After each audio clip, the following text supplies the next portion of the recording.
¿Qué tal, amigos? Nuevamente les saluda a su amigo y hermano en Cristo Antonio García Hernández. Como siempre en este su canal, Estudiando el Verbo. Qué bueno que nos acompañen en esta hora. Ya casi estamos por terminar este año, lo cual le damos gracias a Dios, porque sin duda hasta aquí nos ha bendecido, nos ha cuidado, nos ha ayudado. Y en esta ocasión vamos a presentar un tema que, como siempre, cada año presentamos un tema relacionado con los festejos que se hacen aquí en México, quizás en todo el mundo. El tema se llama Los Santos Reyes Magos, una tradición pagana. Los Santos Reyes Magos, una tradición pagana. Y antes de abrir la palabra de Dios, les ruego con todo respeto, con todo mi cariño, a que cierren sus ojos, inclinen su rostro para tener una palabra de oración. Bendito sea nuestro Padre que estás en los cielos. Te alabamos y glorificamos, Padre eterno, porque solamente tú lo mereces. Y te pedimos, Padre eterno, antes de abrir tu palabra, una bendición muy especial, sobre todo para aquellos que nos van a escuchar, que nos están escuchando, para que tú les bendigas abundantemente y para que vean, Padre eterno, que tu palabra tiene poder, trae esperanza, trae alegría, trae paz, pero sobre todo trae la verdad. Gracias por escucharnos, habilítanos con poder en esta hora, porque en Cristo Jesús te lo suplicamos humildemente. Amén. Amén. Los Santos Reyes Magos, una tradición pagana. Y la pregunta es, ¿quiere Dios que nosotros le alabemos, le glorifiquemos con todas nuestras acciones? ¿Quiere Dios que podamos hacer su voluntad, guardar su palabra? Sin duda. ¿Quiere Dios que no seamos engañados por el enemigo y por los instrumentos humanos que Satanás dispone para que engañe al pueblo de Dios? No, ¿verdad? Dios no quiere que seamos engañados. Quiero iniciar con esta cita que se encuentra en el libro de Mateo, capítulo 15, versículos 8 y 9. Miren lo que dice Jesús, sí, al pueblo israelita. Este pueblo de labios me honra, mas su corazón está lejos de mí, pues en vano me honran enseñando doctrinas y mandamientos de hombres. Quiero dejar en su mente esta cita porque es el punto central de este tema. Así que vamos, como siempre, a introducir este tema y quiero pedirles que tengan a la mano, como siempre, su Biblia para que podamos ir confirmando algunas citas que nos van a ayudar a entender mejor, sí, este tema. A través de las fiestas paganas, sin duda, Satanás trata de imitar las celebraciones de Dios que éste ordenó antiguamente al pueblo de Israel. Aunque cabe agregar que sectas como los judaizantes también las practicaban. De esa mala interpretación se han originado costumbres dentro del cristianismo que han dado lugar a tradiciones y fiestas que no son agradables a Dios. Y esa es la razón por la cual Jesús dice, este pueblo de labios me honra, mas su corazón está lejos de mí, pues en vano me honran enseñando doctrinas y mandamientos de hombres. Y estas celebraciones conducen a una conducta casi siempre desordenada, a borracheras, a idolatría, etc. y aunque les dan apariencia de espirituales, llevan a la perdición al pueblo de Dios. Vamos a verlas. Una de ellas es el Día de los Santos Reyes. Y quiero recordarles lo que se entiende por santo. Santo es todo aquel o todo aquello que se consagra para Dios. Aquel que se consagra para Dios puede decirle santo. No necesita ser canonizado, no necesita hacerle una ceremonia, sino santos y santo es todo lo que se consagra exclusivamente para Dios. Entonces, el Día de los Santos Reyes tiene ese pequeño problema. Esta tradición comenzó aparentemente en Egipto y Arabia, en lo que se acostumbraba a llevar regalos a los reyes.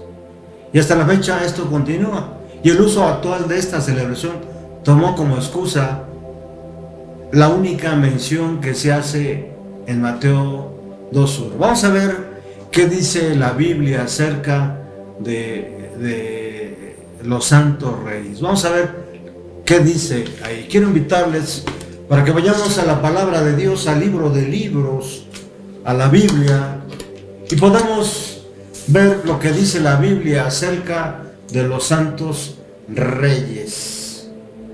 Quiero invitarles para que vayamos al libro de Mateo, al Evangelio de Mateo, al capítulo 2, versículo 1. ¿Qué dice la palabra de Dios? ¿Cómo está escrito? ¿Cómo lees? Dice, Jesús nació en Belén de Judea. ¿En dónde nació Jesús? En Belén de Judea. Dice, en los tiempos del rey de Herodes. Todo aquel que se jacte de ser buen estudiante de la Biblia o de la historia que la Biblia cuenta, sin duda va a averiguar en qué tiempo, ¿sí?, en qué tiempo histórico gobernaba el rey Herodes, ¿verdad? Sigue diciendo la Biblia, en aquel tiempo unos sabios que venían desde el oriente llegaron a Jerusalén. Noten aquí que no dice santos reyes o reyes magos, sino dice unos sabios que venían desde el oriente. Aquí no explica si venían todos de oriente o venían unos de Europa, otros de África, ¿verdad? Pero llegaron a Jerusalén y postrándose ante a él. Versículo 2. Y preguntaron, ¿dónde está el rey de los judíos que ha nacido? Porque hemos visto su estrella en el oriente y venimos a adorarlo, ¿verdad? Y venimos a adorarlo.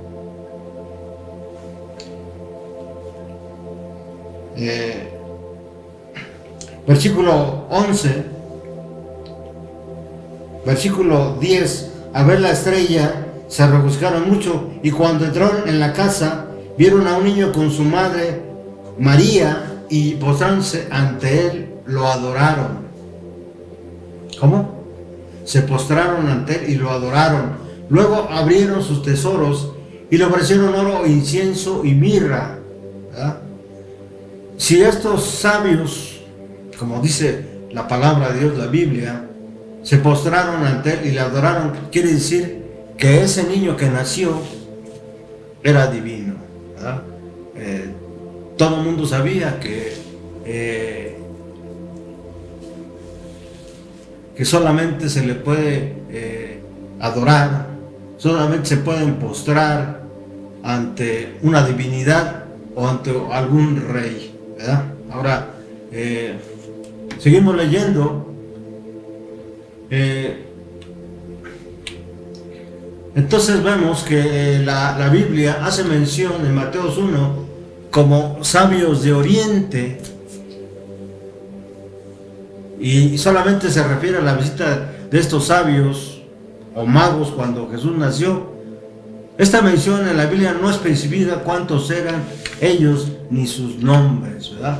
El número y el nombre de ellos, de acuerdo a otros comentaristas, de acuerdo a otros escritos, según se llamaban Melchor, Gaspar y Baltasar. Pero estos nombres fueron tomados de un libro no inspirado por Dios, un libro apócrifo, conocido como el Evangelio del Pseudo Tomás. Y a partir del año 994 después de Cristo se empezó a celebrar este hecho. Primeramente era conocido como la Epifania de Jesús, que significa aparición de Jesús, ¿sí?, al mundo pagano, o que representaba la aparición del Señor en el mundo de los paganos, en este caso a los magos, pero después fue cambiada dándole solo énfasis a los magos.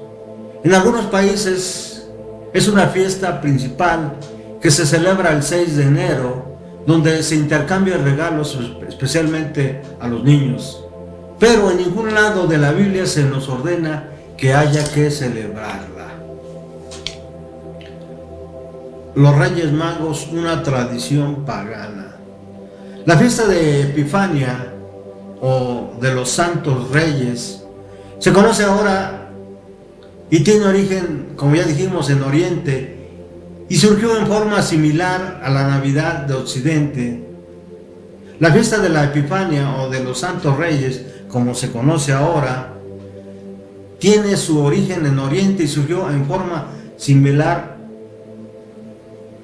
a la de Occidente, cuando los paganos, sobre todo en Egipto, celebraban la fiesta del solsticio de invierno el 25 de diciembre y el 6 de enero el aumento de la luz. Por esa razón llamamos esta tradición pagana, ¿sí?, de los Reyes Magos, como una fiesta pagana, ¿verdad? En este aumento de la luminosidad solar, los cristianos vieron un símbolo evangélico, y entonces 13 días posteriores al 25 de diciembre, cuando tal hecho era evidente, celebraban el nacimiento de Jesús. Cuando la fiesta oriental llegó a Occidente, por celebrarse ya la fiesta de la Navidad, de la Epifania, palabra de origen griego que significa manifestación, revelación o aparición, se le dio un significado diferente al original. Así se solemnizó la revelación de Jesús en el mundo pagano, significada en la adoración de los magos de Oriente, que menciona el Evangelio de Mateo, como ya leímos en Mateo capítulo 2 versículo 1, y que nada tiene que ver con nada de esto. No obstante, los historiadores consideran que con el término mago, el discípulo de Cristo se refería a astrólogos o sacerdotes persas que profesaban el mazdeísmo, la religión de Zaratustra. El término mago procede del griego de magoi, que significa matemático, astrónomo y astrólogo. Es importante precisar que en esa época la astrología y la astronomía no estaban separadas, como sucede hoy en día. Pero gracias a las citas de San Mateo, se considera a los Reyes Magos como hábiles observadores del cielo. A su vez, el título de monarcas no tiene base sostenible y procede de una cita del teólogo y abogado cartaginés Tertulio, de ya por el año 160 a los 120 después de Cristo, que se basó en el texto del Salmo Proverbio para Salomón, para otorgarles a los magos de Oriente la calidad de reyes. Tertuliano afirmó que los magos debían ser reyes que poseerían de Oriente, y en los siglos siguientes la visión monárquica de estos magos se impuso y permanece hasta la actualidad. Ya en el siglo III, el teólogo Orígenes, de los años 1185 al 253, indicó que los Reyes Magos eran tres, debido a que 3 eran los regalos que se nombran ahí en el Evangelio de San Mateo: oro, incienso y mirra. De manera tradicional, se considera que estos magos de Oriente eran babilonios, entre otras cosas, por algunos puntos en común con el pueblo judío y porque el resto de Israel estaba rodeado por el Imperio Romano. Los magos aparecen en su primera época como una casta sacerdotal de Media y Persia. Además, se dedicaban al estudio de la sabiduría. Fue el escritor y teólogo del siglo III, Orígenes, uno de los 3 pilares de la teología cristiana, quien propuso por primera vez que fueran 3 magos en razón de los 3 dones ofrecidos al niño Jesús. Asimismo, San Agustín, un teólogo, escritor, filósofo y monje católico del siglo IV, dedujo que por los medios en que estos viajaron, que estos se transportaban, provenían de 3 continentes: europeo, asiático y africano. En consecuencia, la tradición teológica y iconográfica occidental convirtieron a los Reyes Magos en una historia y leyenda, según el historiador italiano Franco Cardini. Por tanto, a estos personajes se les tiene como un símbolo de todos los paganos que se convirtieron al cristianismo sin pasar por la tradición judía, de tal suerte que los 3 magos son los representantes de todos los pueblos de la tierra, y cada uno de ellos se transforma en rey de uno de los 3 continentes conocidos y en encarnación de las razas humanas, de acuerdo a los pensadores de este tiempo del fin.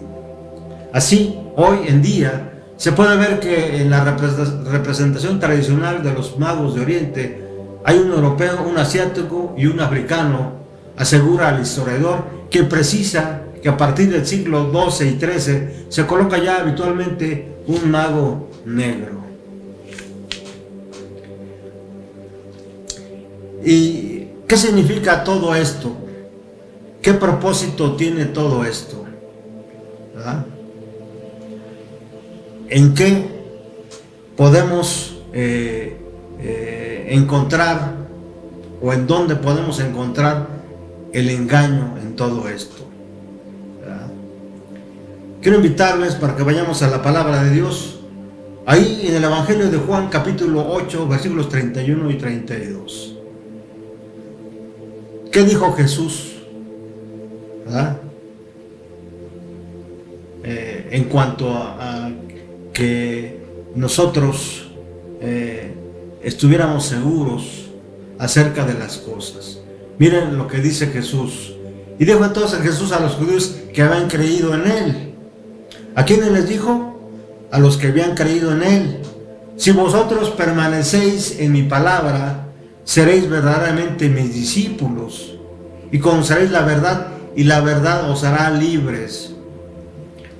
Toda creencia, y hasta quizás alguna tradición, debe estar basada completamente en un escrito, está en la Biblia. Y si no, quiere decir que dentro de esa tradición o esa leyenda o esa práctica que hace la gente, hay algo falso, algo que está robándole la gloria a Dios. Por eso dice Jesús: si vosotros permanecéis en mi palabra,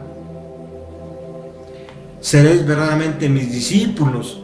Fuera de la palabra de Dios, estimados amigos y hermanos, amigas en Cristo, Jesús es claro en este sentido, ¿sí? Todo lo que no está dentro de la palabra de Dios, no lo creáis, ¿verdad? De otra manera dice: y si conocieras la verdad os hará libres. Es el pecado que nos mantiene a muchos exhortos, fuera de la realidad, fuera de la verdad. Y es el Espíritu Santo quien está encargado de llevarnos a la verdad, ¿verdad? Necesitamos permitirle que el Espíritu Santo nos convenza primero de pecado, para que nosotros podamos saber que todo lo que hemos venido haciendo y hecho, ¿sí?, no están conforme a la voluntad de Dios. Ahora, sin duda, hay engaños maestros por parte del enemigo de las almas. Y miren, desde la Edad Media y hasta nuestros días, el dragón, el gran dragón, la serpiente antigua, llamada Diablo, Satanás, ha dado gran poder a Babilonia la Grande, la madre de las rameras, para embriagar a toda nación, tribu, lengua y pueblo con el vino de su fornicación, de acuerdo a Apocalipsis 17:2. ¿Cómo? Falsificando así el evangelio de Cristo, las buenas nuevas de salvación, y engañando de esa forma a todos los moradores de la tierra, pues también ha fornicado con los reyes de este mundo. Como pueblo escogido, real sacerdocio, nación santa, pueblo querido por Dios, no debemos permitirnos dar un paso hacia atrás, ni siquiera para encarrerarnos. No podemos aceptar ni una gota de este vino que está adulterado por la gran ramera.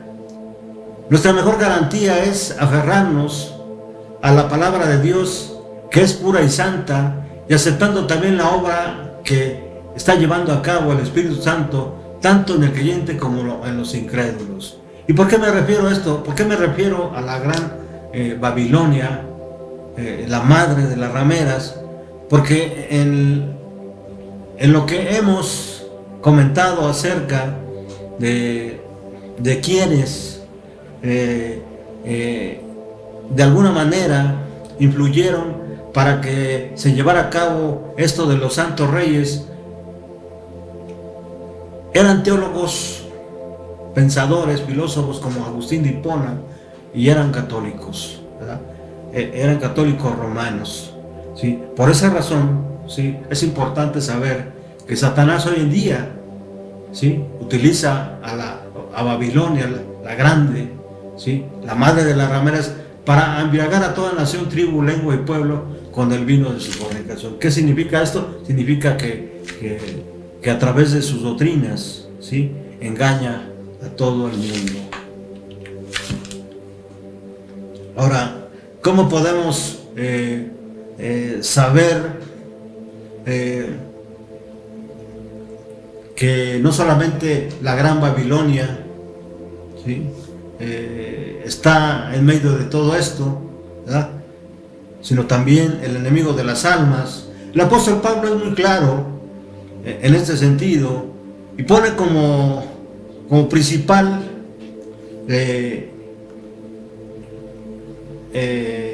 como espíritu de gran influencia a Satanás. Dice ahí en Efesios capítulo 6 versículo 2, mire lo que dice: porque no tenemos lucha contra sangre y carne, ¿ah?, sino contra principados, contra potestades, contra los gobernadores de las tinieblas de este siglo, contra huestes espirituales de maldad en las regiones celestes. Pablo, al hablar aquí en Efesios capítulo 6 versículo 12 acerca de esto, no quiso decir con sangre y carne que los cristianos no se enfrentarían a enemigos humanos, dice el comentario bíblico adventista. No quiso decir que los cristianos no se enfrentarían a enemigos humanos, pues la iglesia siempre ha sufrido a manos de hombres impíos. Sí afirma que la lucha es contra espíritus y poderes muy superiores a los hombres en inteligencia y en pervertida astucia, las fuerzas satánicas que están preparadas en orden de batalla y en rebelión abierta contra Dios y sus hijos. El conflicto entre Cristo y Satanás no es de dimensiones locales o terrenales, sino de significación cósmica, abarca todo el universo, ¿verdad? Ahora, quiero terminar, estimados amigos y hermanos, esta pequeña reflexión acerca de esta fiesta, ¿verdad? Esta fiesta de los Santos Reyes que se celebra el 6 de enero de cada año, ¿verdad? Y termino diciendo que la obra de engaño que está haciendo Satanás es muy astuta y que consiste en mezclar la verdad con el error. Consiste en mezclar la verdad con el error.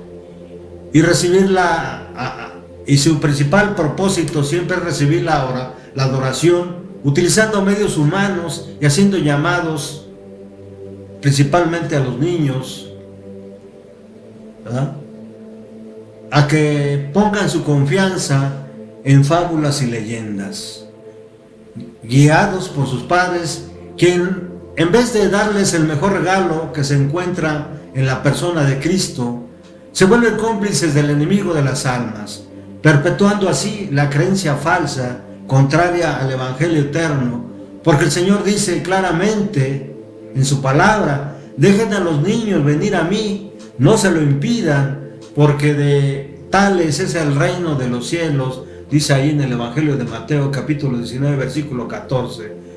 Esto que pronunció Jesús es de vital importancia y lo hizo estando sus discípulos y sus padres de los niños. ¿Por qué menciono esto, no?, estando sus discípulos y los padres de los niños? Lo menciono en primer lugar para que los discípulos tuvieran mucho cuidado de no servir o ser instrumentos también de Satanás, y también para que los padres tengan en su mente siempre dejar ir a los niños a Cristo y que no se lo impidan, ¿verdad? Así que lo cual tiene una trascendencia muy importante, ya que en esa edad es cuando los niños son más receptivos de lo espiritual, porque aun cuando hayan crecido tendrán temor a Dios. Por eso dice el libro de Proverbios: instruye al niño en su camino, y aun cuando fuere viejo no se apartará de él. Estimados amigos y hermanos, espero que no haya yo ofendido por ahí algún corazón, ¿sí? Debemos permitir que el Espíritu Santo nos liberte del pecado, que nos lleve a la verdad, que transforme nuestras vidas, ¿verdad?, a imagen y semejanza del Hijo de Dios. Y como dice Jesús: y conocerás la verdad, y la verdad os hará libres.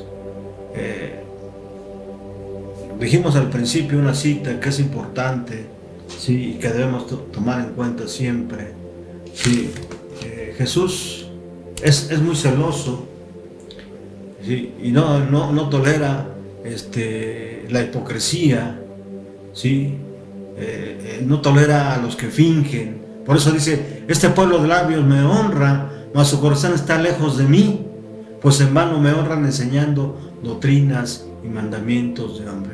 Ya no sigamos más doctrinas y mandamientos de hombre, sigamos ahora la palabra de Dios, para que de esa manera conozcáis, dice el apóstol Pablo, ¿sí?, cuál es la voluntad de Dios perfecta y agradable, ahí en el libro de Romanos capítulo 12 versículo 3. Gracias, estimados amigos y hermanos, porque nos acompañaron a este punto de este tema, y les deseamos, como siempre, un feliz año nuevo, y que nuestro principal propósito para este año sea ser fieles y glorificar siempre a Dios en todo. Hasta pronto.